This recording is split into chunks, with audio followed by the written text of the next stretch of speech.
Hey, what's up, everyone?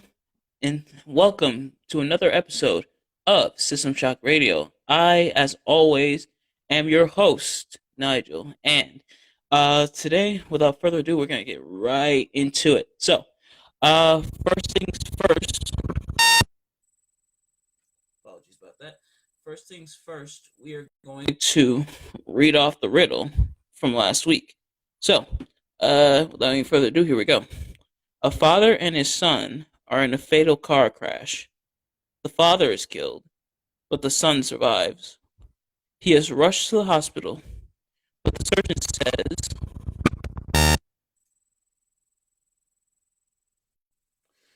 surgeon says, I can't operate on this child. He is my son.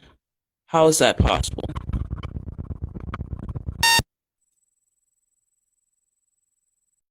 Sorry about that. I guess my mic wants to build up some suspense. But the answer to that is that the surgeon was his mother. Of course, the father is killed, but the mother is still there. So that's a pretty clever one, to be honest. And it is a bit irresponsible, though, because if you're a surgeon and you have the power to save your son's life, like, 9 times out of 10, you're going to do it. You're going to do it. You're going to save your son's life, no matter what it may cost. And you're going to be, of course, extra careful about it because this is your own. Now, all surgery that you do, if you are a surgeon, should be important. But if it's your son, your daughter, your child, your niece, nephew, any type of family member or someone that you're close to, you're going to want to perform surgery on them to ensure that they survive. So if you got that one right, congratulations to you. And we're going to get right into our main topics for today.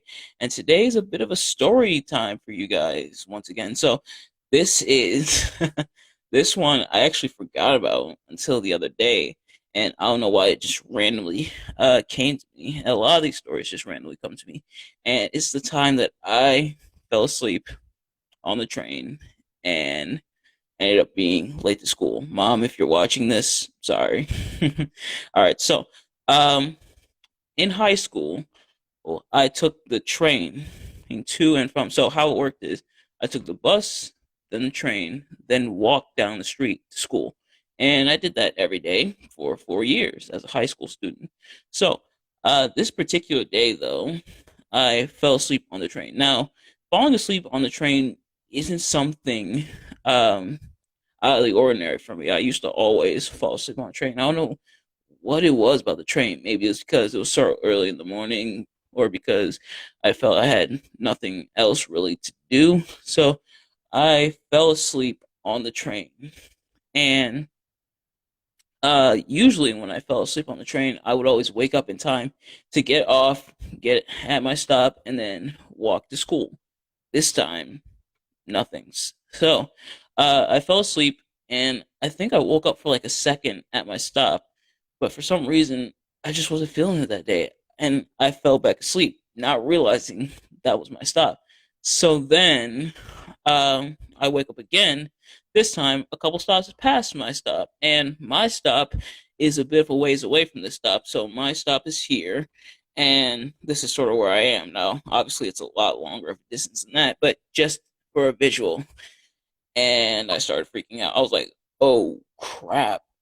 I missed my stop," and it was shortly before school began. Now, if I took the early train, I mean, no problem. I could just take the train back and just walk down. I'd still have time. But this time, I didn't quite have as much time. I was like, "Oh no, I've fallen asleep on the train. What do I do?"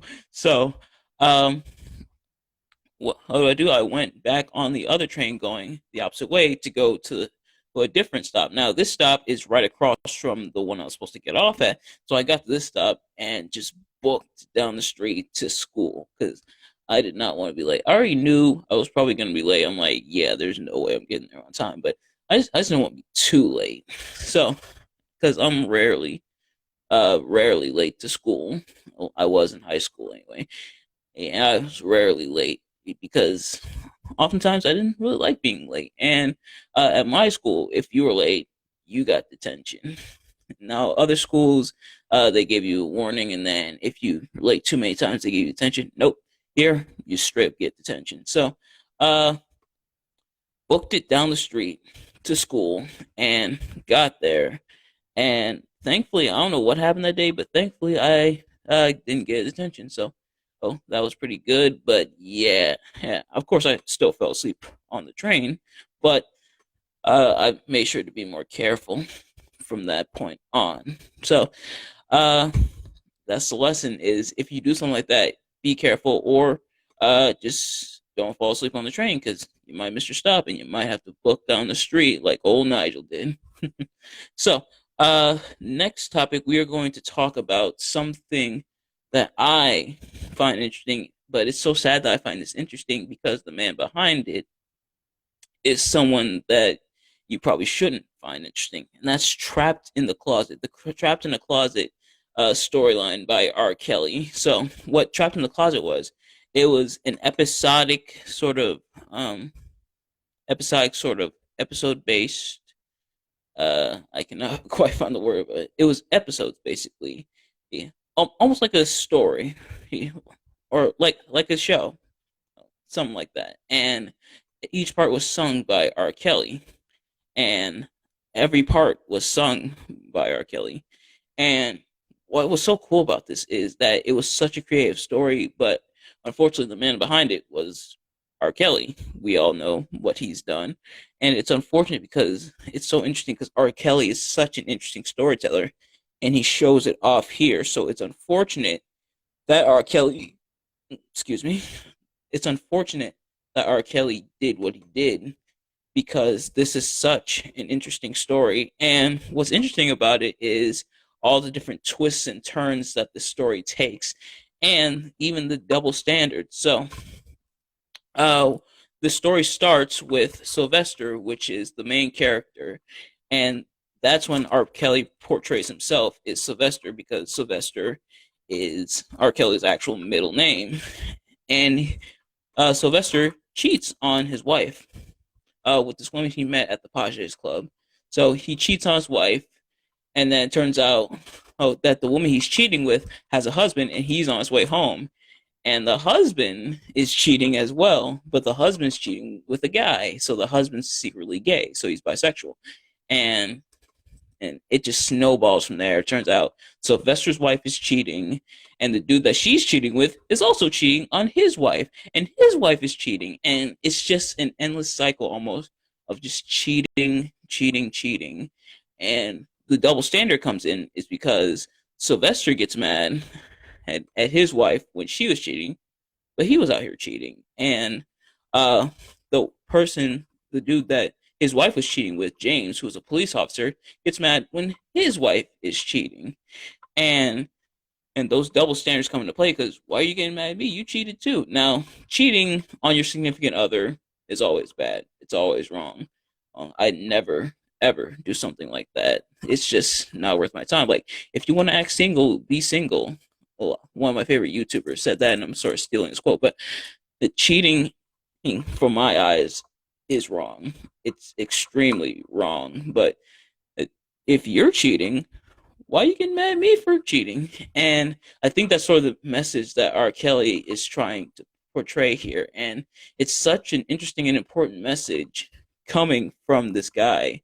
And it's unfortunate that with what R. Kelly did, this is sort of rendered moot because oftentimes people relate what he's done in his personal life with his work. And now, because of what he did with the girls and holding girls hostage and everything like that, that's tainted his work as a singer. And it's unfortunate, but still pretty interesting. If you haven't checked it out, go check it out. The episodes are all on YouTube. Just give it a listen sometimes. I'm not saying you have to support R. Kelly because me personally, I wouldn't. But it's one of those things that's interesting. And Paul, good to see you. So the name of this story is Trapped in the Closet by R. Kelly, and it's episodic. So it goes from episode to episode. And what's even more interesting about these episodes is the heightened sense of drama. The music picks up when things get dramatic, when things start to get crazy, and then calms down when nothing's really happening. And so R. Kelly knows how to manipulate that pathos to get the audience to go on that emotional roller coaster with him and his story. So, Trapped in the Closet on YouTube, go check that out. Oh, if you have time. Like I said, you don't have to support R. Kelly. I personally don't, especially after what he did. And it sucks because, like I said, he's such an amazing singer. Like, R. Kelly has very gifted vocals. So it's like, what are you doing? Why are you doing this? You're a singer. You don't need to do this. It's like it's something that R. Kelly didn't need to do, but he did anyway, and it's absolutely unfortunate. Same with Michael Jackson. When he did what he did, I imagine so many people was heartbroken and because of what Michael Jackson did. And a lot of people were like, "Oh my God, not Michael Jackson." Some people even refused to believe, like, "There's no way Michael Jackson could have did it." But whether he actually did it or not, whether R. Kelly actually did it or not, it's unfortunate that their name and what they've done is tainted because of what was seemingly found out about them. But I absolutely agree, Paul. It is a sickness, but it's the life that they chose, unfortunately, and they have to live with that decision. Michael Jackson had to live with his, whether he did it or not. He had to live with it. But we are going to move on to the next topic, and the next topic is about one of my favorite superheroes, and I'll explain why, and his villains. So, one of my favorite superheroes is Spider-Man. I absolutely love Spider-Man. Like, I've always loved Spider-Man ever since I was a young boy. And the reason, hey, Asia, good to see you. So, one of the main reasons that I've always loved Spider-Man, especially as a young boy, is because when I would go over to my grandmother's house, rest in peace to her, Grandma Barbara, rest in peace to her. But when I would go over to her house as a young child, she would always have a stack of Spider-Man comics, and these were old Spider-Man comics from the '60s and stuff. And whenever I was over there, I would read them, and I became so engrossed with him when he fought all kinds of villains. Like, actually, we're not going to name him yet because he's going to be a topic in of himself later on in this episode. But when he fought Shocker, Chameleon, Rhino, and what's interesting about all Spider-Man's villains is, first of all his villains are absolutely ridiculous. Like, they have ridiculous costumes. Rhino, of course, looks like a giant rhino. Shocker looks like he has a quilt over him. Chameleon can change and take the appearance of other people. Electro has big old lightning bolts on himself, and they look so ridiculous. It's like, what are these villains dressed like when you read them? But they're all so deadly. Like Shocker has shock gauntlets that can be used to destroy stuff using sonic waves, something like that. And Spider-Man's fought him quite a few times. Lizard, super powerful. Venom, super strong. Absolutely love Venom. But they're also ridiculous, yet so deadly. And that's one of the reasons why Spider-Man's always been interesting. But interesting, another interesting. And Paul, thank you for the feedback. I will take that into consideration. Thank you. But one of the interesting things about Spider-Man and his villains is that his villains are all people that are connected to Peter Parker. So Peter Parker is Spider-Man.